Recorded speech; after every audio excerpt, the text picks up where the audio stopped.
राम राम भाईसारन है। तो दोस्तों, मंडी में आपने पता ही होगा कि लोकल माल शुरू हो गया आना और मोटी डाट बहुत कम आती है। तो डंडा गोला यानी पतला डाल का पाया साइज मेरे का माल बहुत ज़्यादा आता है। तो हमारी मशीन पर पाया बहुत ज़्यादा हो गया, आपको दिखा देते हैं। ये देखो जी, पाया एक चट्टा इधर भी है और एक यहाँ पर भी है। और ये बड़े पाए लंबे पाए यानी 2.5 फुट से ऊपर 4 फुट तक का लंबा पाया इधर भी लगा हुआ है। तो पाया का माल बहुत ज़्यादा आता है लोकल माल में। ये पतला साइज़ का माल आता है और इसमें छोटा माल भी बहुत ज़्यादा बनता है, यानी लंबा माल नहीं बन पाता इसमें।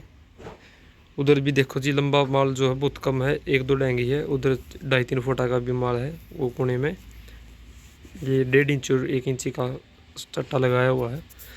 तो आज आपने दिखाऊंगा मशीन पर पाया किस तरह से निकाला जाता है, लंबा पाया और छोटा पाया। अभी दिखाएंगे जी मशीन चला करके, अभी कुछ देर में मशीन चलाएंगे। तो चलो मिलते हैं आगे। तो जी मशीन चलाते हैं, अभी फ़ोन स्टैंड पर लगा दी गया है। तो रुके रहिए और देखते रहिए कैसे माल निकालते हैं।